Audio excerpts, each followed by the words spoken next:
Bonjour à tous et bienvenue dans Connexion Flamme Jumelle. Je vous retrouve aujourd'hui pour une vidéo dédiée à la sexualité des flammes jumelles. Sexualité dite sacrée. Alors on verra pourquoi on appelle cette sexualité sacrée.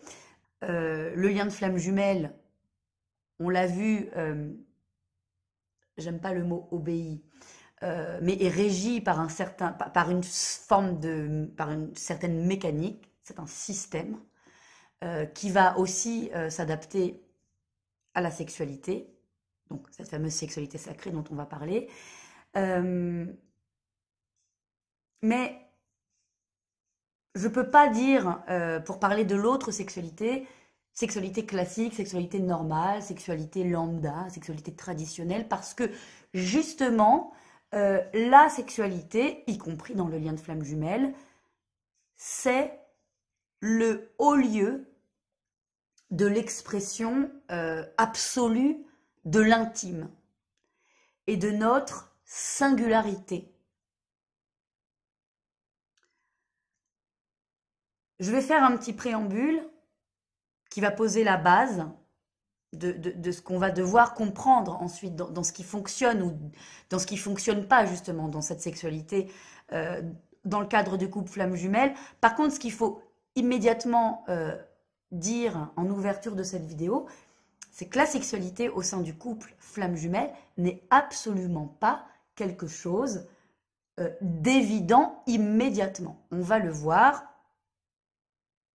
Je fais d'abord le préambule. Donc, pourquoi est-ce que je dis que la sexualité, c'est le haut lieu de l'expression de sa singularité, de son intimité totale?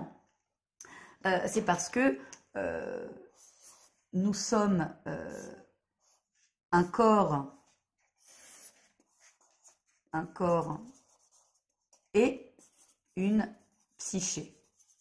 On va pas parler d'âme hein, tout de suite. Là, on va d'abord parler de la sexualité qui est un concept issu de la psychanalyse. Hein, là, on va rentrer un petit peu dans la psychanalyse. Donc, la psyché, finalement, c'est composé de trois choses. C'est composé de trois dimensions avec lesquelles on est en permanence en train de jongler. Hein. J'aime bien cette image du jongleur, je l'ai pris il n'y a pas si souvent. On est d'abord composé de ce qu'on va appeler le ça. Alors, ce sont des concepts qui sont développés par Freud. Donc, la sexualité, enfin, en tout cas, les trois dimensions de la psyché, c'est Freud. Donc, allez checker. Là, je vais vraiment passer très, très rapidement. Hein. C'est quoi le ça? Le ça, c'est cette dimension, on va dire, de nous-mêmes qui est la plus instinctive, la plus animale, celle qui n'a pas de loi, celle qui n'a pas d'interdit. C'est toutes les pulsions, c'est tous les instincts, c'est le lieu de la libido, la pulsion sexuelle. C'est le lieu de toutes les pulsions, qu'elles soient sombres ou lumineuses. Hein. C'est un espèce de magma profondément humain. C'est un petit peu, vous voyez, quand vous faites un rêve, quand vous faites un cauchemar, ça n'obéit à rien. Ça n'obéit à rien. Et souvent, on peut faire des rêves qui dénotent hein, avec la morale, qui dénotent avec les interdits, qui dénotent avec... voilà, très souvent, on fait des rêves transgressifs. C'est le lieu de la transgression, le ça. Voilà. C'est le lieu de la liberté de son inconscient.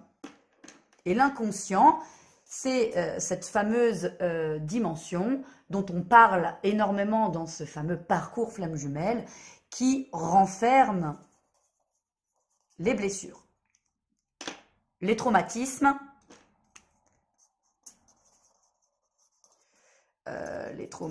pardon, j'écris n'importe comment, qui sont acquis tout au long de la vie, dans la petite enfance, qui sont aussi passés de génération en génération, on l'a vu, etc., etc.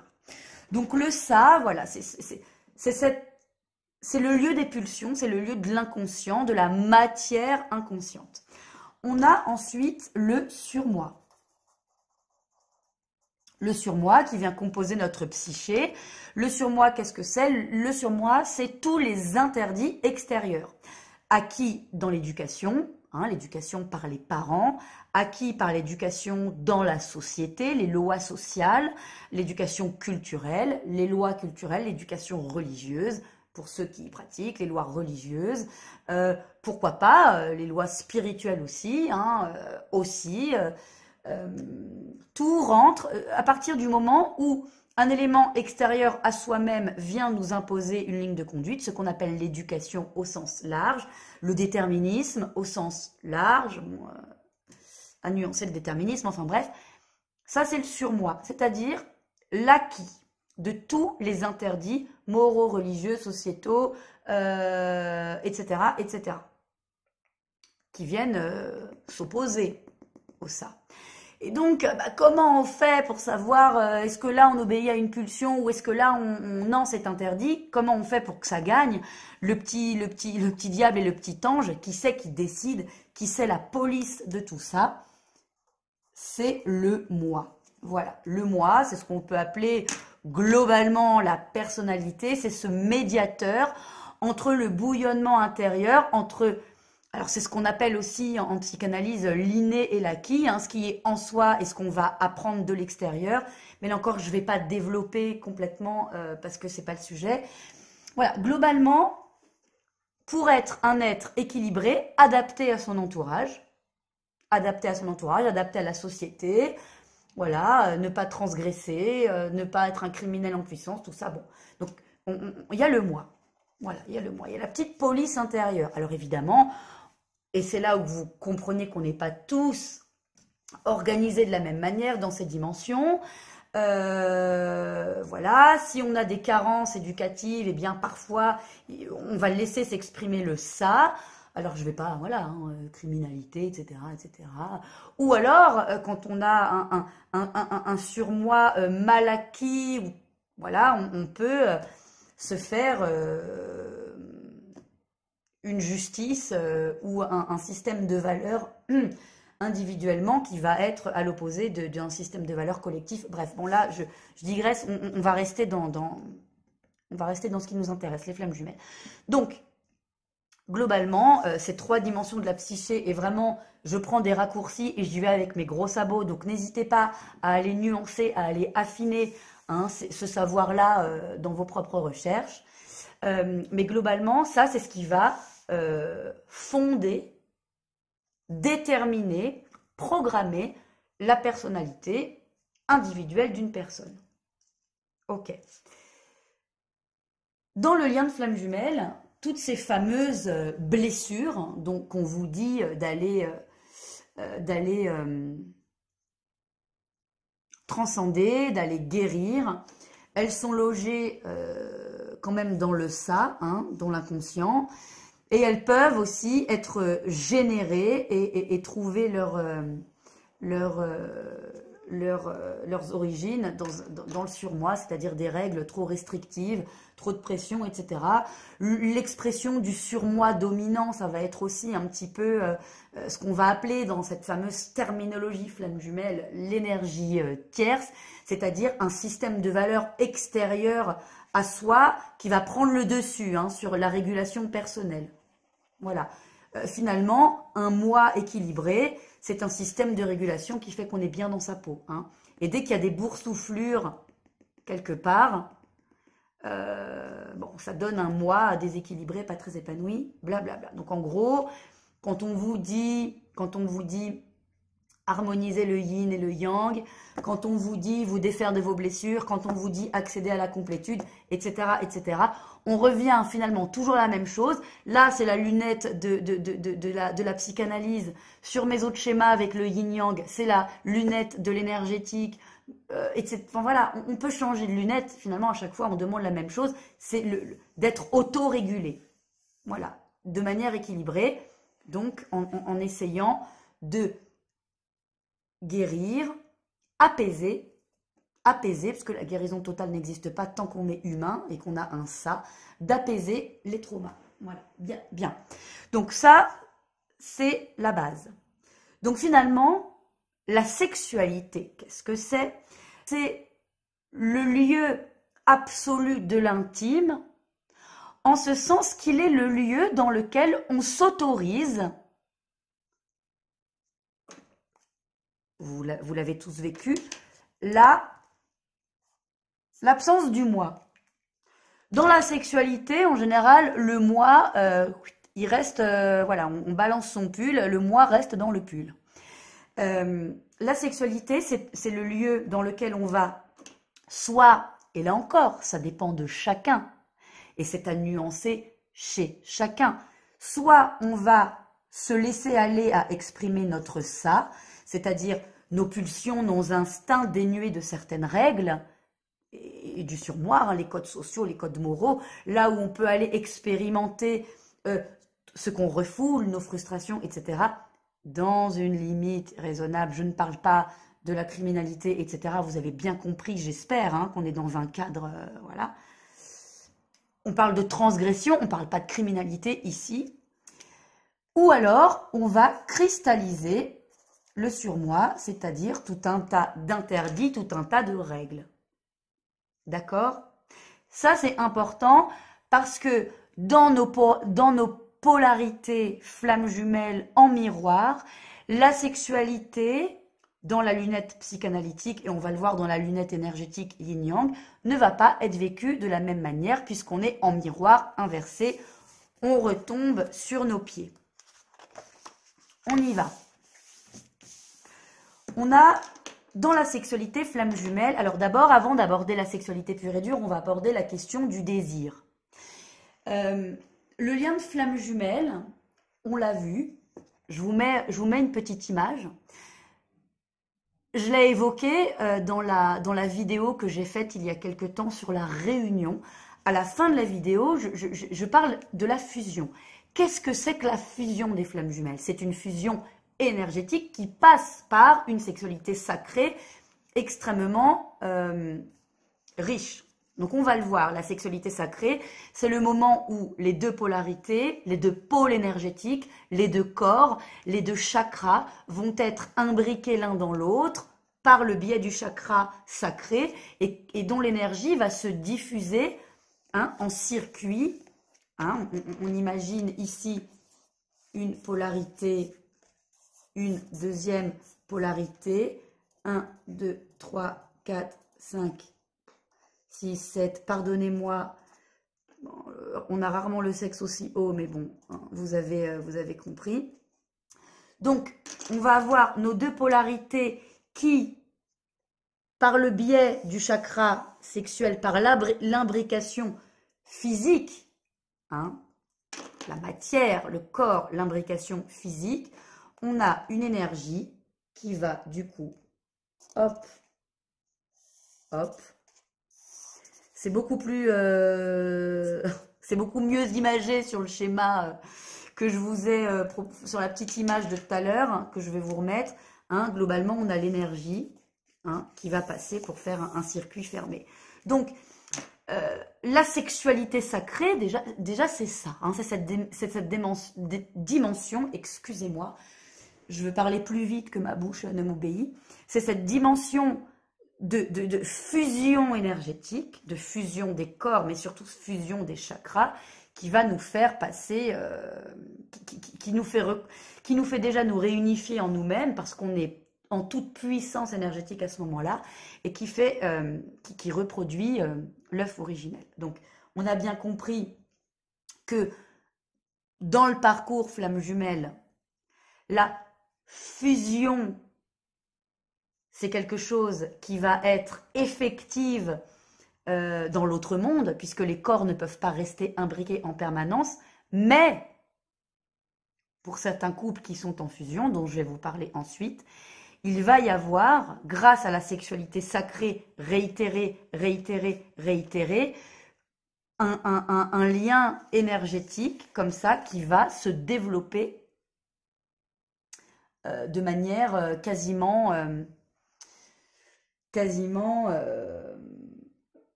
sans coupure.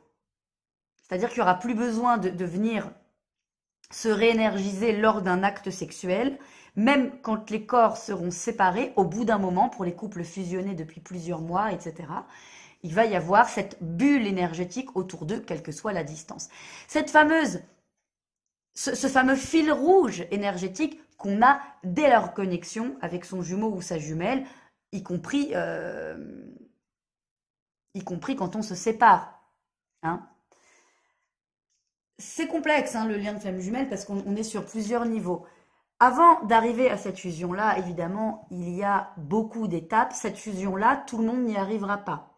Je crois fondamentalement que quand on arrive à l'étape de la fusion, nous sommes dans une dernière incarnation, je l'ai déjà dit, qu'après probablement on ne reviendra plus,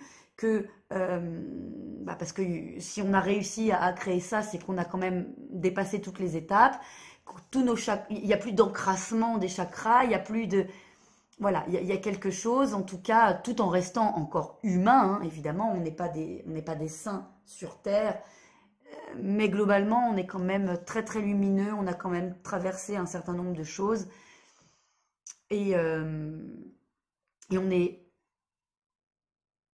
en fusion avec la matière et avec le spirituel, l'un dans l'autre individuellement et l'un dans l'autre, avec l'autre, dans la vie.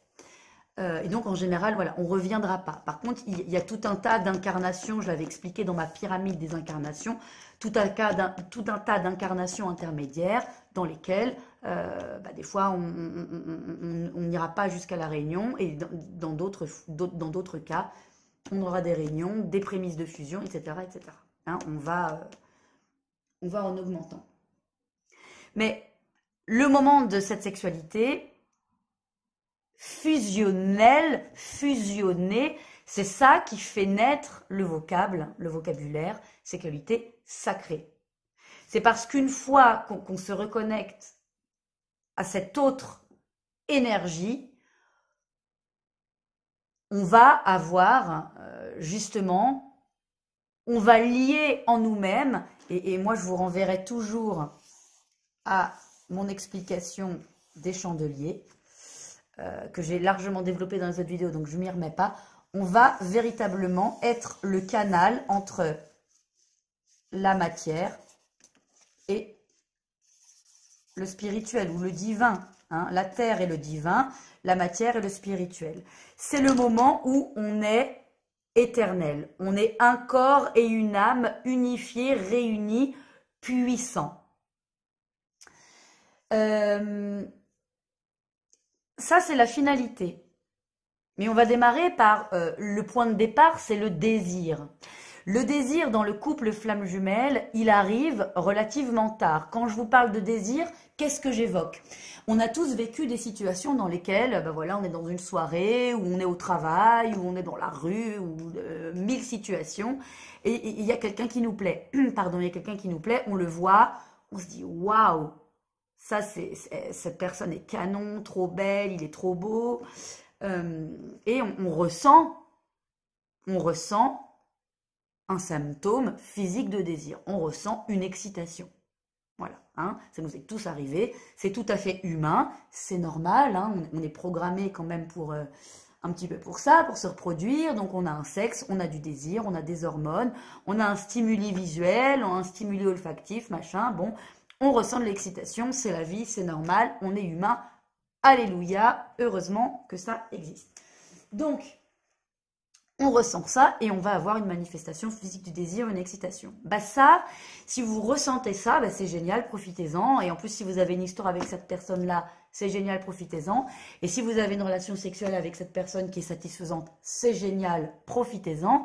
Mais on n'est pas dans le cadre d'un lien de flamme jumelle. Le lien de flamme jumelle, il ne va pas se dérouler comme ça, c'est la spécificité. Quand on voit l'autre, et j'en ai beaucoup parlé dans les vidéos précédentes où je parle de la reconnexion, peu importe si c'est la reconnexion tardive pour le runner ou la reconnexion primordiale du chaser, au moment de la reconnexion, l'autre, on le voit dans cette dimension totale, dans cette dimension éternelle. Ce qu'on voit en premier de l'autre, ça n'est même pas son physique, ça n'est même pas ses yeux, son visage, ses traits, ses cheveux. Non, c'est son âme, sa lumière. Alors oui, ça c'est le côté unique du lien de flamme jumelle. Je l'ai toujours dit, moi je renonce au côté trop New Age, mais c'est un lien qui vient happer l'âme. C'est l'expression de l'éternité à travers l'autre, l'expression de sa propre éternité, c'est éprouver sa propre éternité à travers l'autre. Il y a une forme de pureté totale dans la reconnexion. Et donc, la question du désir, elle existe évidemment, mais elle va être secondaire. La première fois, enfin, au moment de la reconnexion, c'est pas, on va pas se dire « Ah ouais, j'ai super envie de lui, j'ai super envie d'elle ». Non. Il y a une attraction sur laquelle on ne peut probablement pas mettre de mots immédiatement, ça c'est clair, mais qui n'est pas une attraction sexuelle. C'est une attraction de l'âme, c'est une attraction émotionnelle, c'est une attraction quasiment, j'ai envie d'utiliser le mot d'humanité, mais c'est vraiment ça. C'est ce qu'on va appeler, là encore, c'est pour ça qu'on parle de lien sacré, relation sacrée. Les chaînes internet vous parlent de relation sacrée, c'est ça. Qu'est-ce que c'est que la dimension sacrée? C'est ce qui nous sort de la dimension terrestre. Nous sommes le canal entre les consciences terrestres et les consciences éternelles, divines, hein, universelles, voilà, de la source, etc. Et donc, la reconnexion avec la flamme jumelle, c'est le ressenti profond que l'autre et que nous sommes reliés au plus grand. Bien. Et donc, évidemment, quand on est dans ce type de lien, il est extrêmement compliqué et d'ailleurs, on n'ose pas, on ne peut pas toucher l'autre, sauter sur l'autre. On n'y arrive pas. Beaucoup de flammes jumelles arrivent à la sexualité, et on va en parler là tout de suite, là dans 5 minutes, de comment elle s'exprime cette sexualité au début, parce qu'on n'est pas tout de suite dans la fusion, hein, vous l'avez bien compris, entre tous les moments de séparation, retrouvailles, petits flirts, switch, machin, réunion, avant d'en arriver à cette sexualité fusionnelle, il y a plein d'étapes, je vais en parler dans 30 secondes, mais du coup, cette sexualité-là, elle n'est absolument pas évidente. Elle va arriver au bout de plusieurs semaines, voire au bout de plusieurs mois, voire au bout de plusieurs années. Et pour certains, il y aura un long moment du lien de flamme jumelle sans sexualité même. La sexualité des flammes jumelles n'est absolument pas quelque chose qui est évident et naturel. Donc, voilà, c'est ce que je veux quand même redire. Si dans une soirée en boîte, au resto, dans un bar, dans une soirée entre amis, dans un séminaire de travail, dans un voyage, dans un hôtel, que sais-je, il y a de multiples possibilités. Si vous rencontrez quelqu'un que vous ressentez une attraction phénoménale pour cette personne et qu'au bout de 3-4 heures et quelques verres, vous êtes en train de faire l'amour et que c'est génial, eh ben, bravo, c'est super. Mais même si derrière c'est souffrant, il ne s'agit probablement pas d'un lien de flamme jumelle. Il existe des exceptions, évidemment, mais globalement, énergétiquement, physiquement, c'est pas possible d'y aller de manière si rapide. Et deuxième chose, il y a une forme incontournable de pureté qui fait que l'autre n'est pas du tout perçu dans un premier temps comme un objet de désir sexuel. Voilà. Il y a de l'attirance physique, oui. C'est une attirance sur tous les niveaux. Mais la dimension sexuelle, elle est, on va dire, écrasée par tout le reste. Il y a d'abord la dimension spirituelle, il y a d'abord la dimension lumineuse, la dimension karmique, la dimension énergétique, la dimension émotionnelle, la dimension psychique et en dernier lieu, la dimension sexuelle. Il faut quand même l'entendre. Alors, comment elle va se manifester, cette sexualité?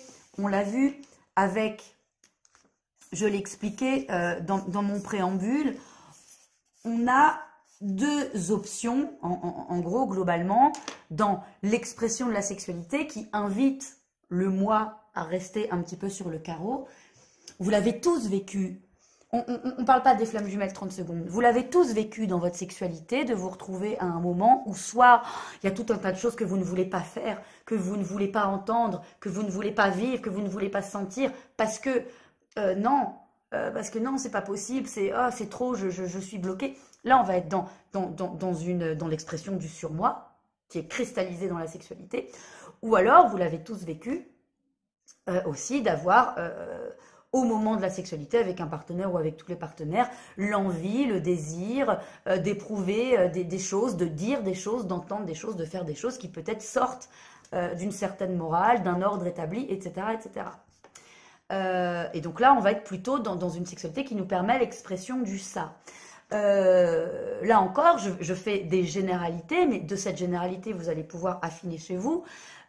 Il est très probable, justement, hein, comme on parle du moi, que des gens qui, dans leur vie, ont énormément de responsabilités, ont énormément d'autorité, ont énormément de pression, ont un gros leadership, il est très probable que dans leur sexualité, justement, ce moi-là très puissant, très fort, va laisser s'exprimer son côté plus instinctif, dans lequel il va chercher le pendant inverse hein, de ce qui le régit d'habitude. À la lumière de mon approche énergétique des autres vidéos, on va pouvoir parler d'un yang qui va être un petit peu plus yin dans sa sexualité, mais on oublie ça parce que c'est pas du tout une vidéo qui s'y prête, même si dans la fusion, on a l'harmonisation et l'union du yin et du yang. Voilà, on va, dans sa sexualité, couramment aller expérimenter ce qu'on n'expérimente pas dans la vie. Donc voilà, ou alors, là encore, c'est une généralité, à vous d'affiner. Quelqu'un qui va être énormément dans l'adaptabilité, qui va être énormément dans la soumission aux règles, oui, qui va être écrasé par un système qui l'empêche de s'épanouir, de totalement rayonner individuellement, parce qu'il est trop soumis à alors ce qu'on appelle énergie tierce dans le parcours flamme jumelle, ou en tout cas à un entourage extrêmement puissant hein, avec un ascendant sur lui, et bien dans la sexualité, peut-être que cette personne-là aura plutôt tendance, toute nuance gardée évidemment, à aller expérimenter plus de souveraineté, plus voilà. Hein. Donc à chacun chez vous, il n'y a pas de jugement de valeur, la sexualité, c'est le lieu de l'intimité absolue. Donc, globalement, toute nuance gardée, on va avoir plutôt, dans cette sexualité des flammes jumelles, qui est extrêmement pure au départ, une sexualité pas simple. C'est-à-dire qu'on va avoir une des polarités qui va plutôt être dans l'expression du ça, de ses instincts, et une autre qui va être plutôt dans la cristallisation du surmoi. Ça veut dire quoi? Cette polarité-là, qui va plutôt exprimer de manière libre ses instincts, c'est quand même, s'il faut qu'on utilise la terminologie flamme jumelle, mais je vais le faire très très timidement parce que c'est tellement complexe la sexualité que là on n'est même pas dans le yin-yang, quoi. C'est le mélange en permanence, quoi. Hein, on peut pas. Hein, là vraiment on peut pas étiqueter. Mais ça va être globalement plutôt la polarité yang dans sa vie. Hein, et là ça va être plutôt la polarité yin. Pourquoi je vous dis ça? Parce que je vais réutiliser les 4 consciences. Donc bon, là je vais en utiliser. Hop. Voilà, on va couper la tête. On a ici, dans cette polarité-là, donc plutôt yang, mais vraiment, vous le mettez vraiment entre parenthèses. Hein. La première polarité qui a plutôt la conscience corporelle, physique, hein, donc plutôt le yang d'habitude, la corporéité, la matière, et l'autre qui est plutôt dans la spiritualité. On a vu que c'est plutôt a priori le yin, mais là encore... ça va se mélanger, hein, on l'a vu dans la sexualité, parce qu'on soit on vient cristalliser, soit on vient exprimer autre chose. Donc on peut être yang dans la vie et puis finalement avoir une autre sexualité. Hein. Vraiment, on prend des pincettes avec ces termes-là. La spiritualité non, pas l'émotionnalité, la spiritualité, l'intuition. Voilà, donc on a deux polarités qui soit expriment ça, soit l'inverse, mais qui globalement ne vivent pas la sexualité de la même manière. C'est-à-dire que la polarité qui a cette conscience corporelle, physique, elle va avoir dans sa vie, avant de rencontrer sa flamme jumelle évidemment, vécu des expériences sexuelles, alors nombreuses, à adapter, mais variées, avec plusieurs partenaires, ou alors avec peu de partenaires, voire un seul, mais avec qui il y aura eu une sexualité plutôt satisfaisante, qui aura pu être... qui aura pu générer un plaisir physique, voilà, à un moment donné. On est à l'aise, on est plutôt à l'aise avec son corps. Voilà, on est plutôt à l'aise avec son corps, dans cette forme de sexualité. On en a besoin, on a la conscience physique et corporelle, on a besoin de charnel. D'accord? Pour autant, cette sexualité-là, après qu'on ait été reconnecté à sa flamme jumelle, c'est une sexualité qui n'est pas satisfaisante émotionnellement. D'accord? On va avoir une jouissance quand même plutôt mécanique. Plutôt physique, parce que on est la conscience corporelle, donc on est à l'aise, on sait comment ça marche, voilà, on sait ce qu'il faut aller chercher, on est à l'aise dans son corps, on est bien, donc ça marche. Mais finalement, il va manquer profondément à cette sexualité-là, souvent multiples et variées, la conscience, oui, le côté sacré, ce qui va nous permettre de nous sentir précieux et d'être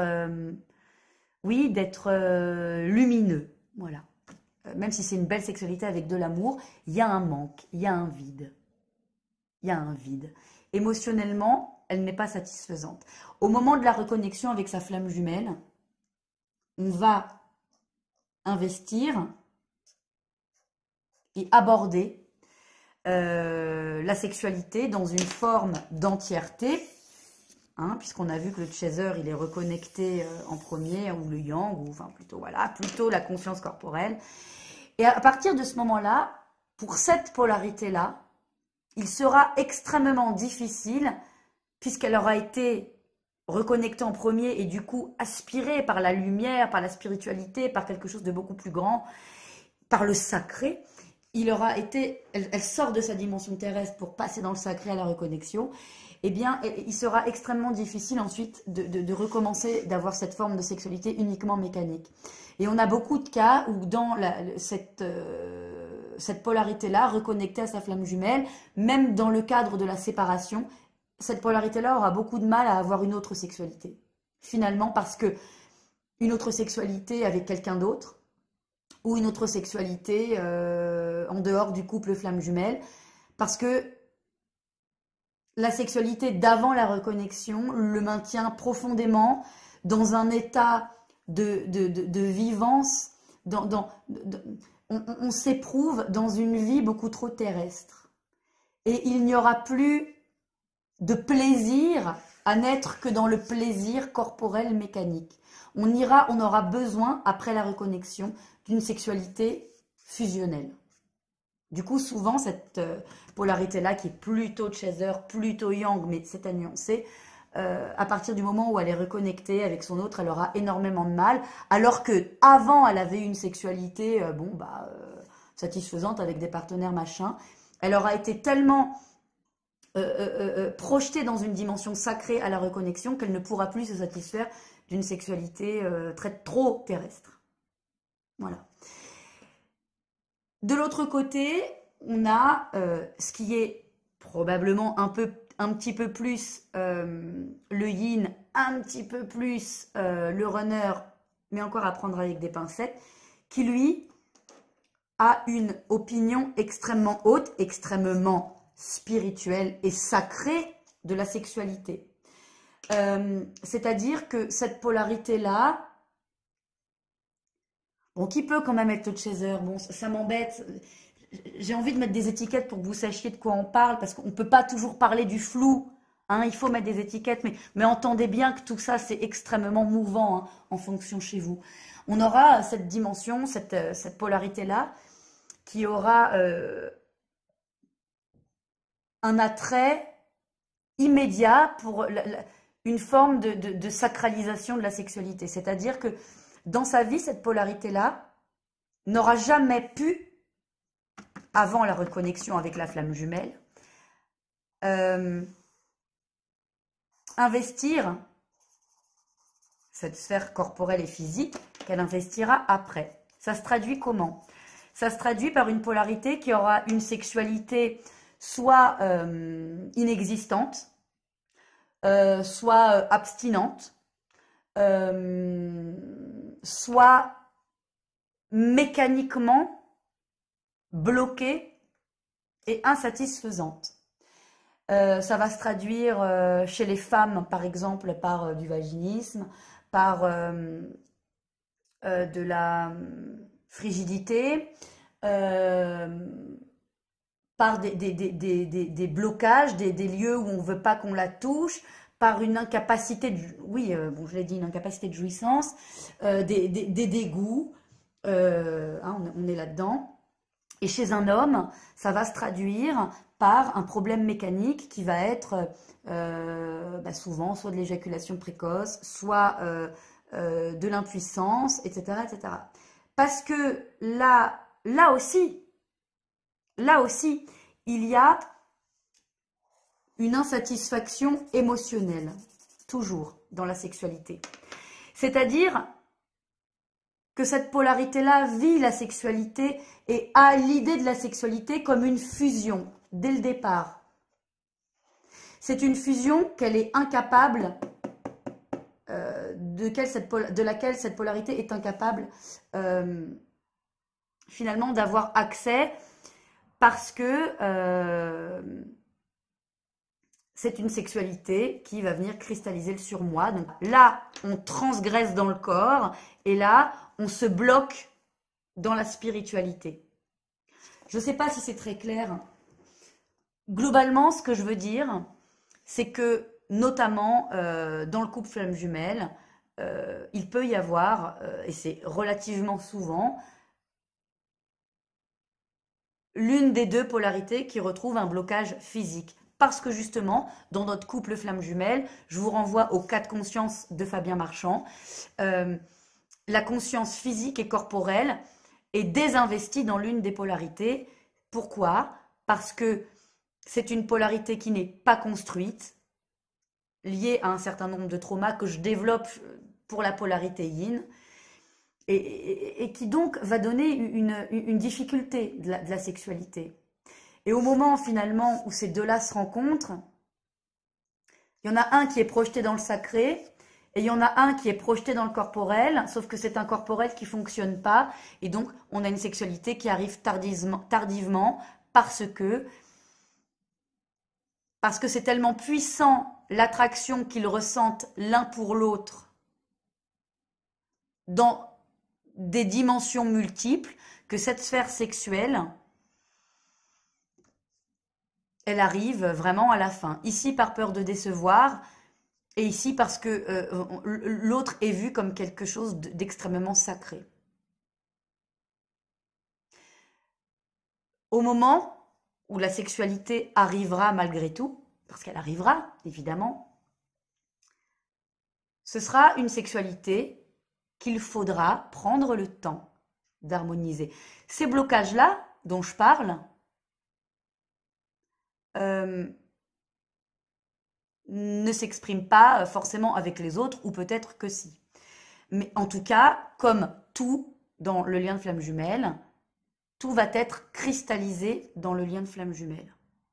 Donc, on va se retrouver dans une sexualité qui va être belle, parce qu'elle va être satisfaisante émotionnellement pour la première fois, parce qu'on est dans une sphère sacrée et une sphère corporelle. La sexualité des flammes jumelles, c'est, je vous remets le petit dessin, l'unique sexualité dans laquelle vous êtes entier, comme je l'ai expliqué, dans laquelle on est en fusion avec aussi le chakra du cœur. Ça peut vous arriver aussi dans un lien d'âme sœur, etc. hein, dans tous les contrats d'âme.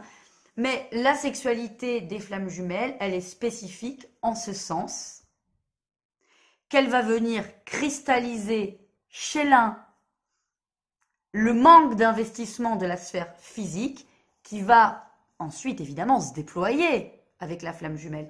Et ici, le non-investissement de la sphère sacrée qui va venir se déployer à la reconnexion avec la flamme jumelle.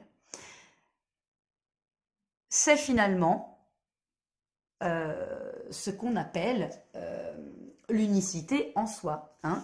Au moment de la reconnexion, les quatre sphères de conscience vont s'aligner chez les flammes jumelles. Ce que je voudrais dire, c'est hyper brouillon, j'espère vraiment que vous aurez compris. Je ne vous cache pas que ça fait à peu près 5 fois que je recommence cette vidéo, donc je ne la recommencerai pas. Ce que je voulais vous dire, c'est que dans ce fameux premier temps, ce premier temps de l'attraction sacrée, lumineuse, qui va lier les jumeaux, qui va attirer les jumeaux l'un vers l'autre, qui n'est pas sexuel en premier lieu, le désir sexuel va se déployer individuellement chez l'un et l'autre dans ce qu'on va appeler au moment de l'éveil, donc d'abord chez le chaser puis chez le runner, dans la montée de Kundalini, il faudra absolument que j'en parle, ces manifestations de montée, d'ouverture de chakras, d'énergie puissante qui remonte du chakra sacré pour aller ouvrir toutes les autres, qui peuvent intervenir dans la journée ou aussi la nuit, mais qui vont d'abord monter individuellement. Voilà. Et qui ensuite vont se relier. Et cette sexualité des flammes jumelles, elle va amener à l'épanouissement et à l'investissement des cas de conscience. Voilà. Et ça, c'est intéressant, et c'est en ça que ça n'a rien à voir avec une sexualité purement organique ou qui est insatisfaisante lorsqu'on a rencontré sa flamme jumelle. Voilà, j'espère que c'était clair. Si vous avez des questions, n'hésitez pas à m'envoyer des mails sur ce sujet-là. Je vais couper les commentaires pour des raisons que vous comprenez. Et en tout cas, je vous retrouve très bientôt pour une nouvelle vidéo.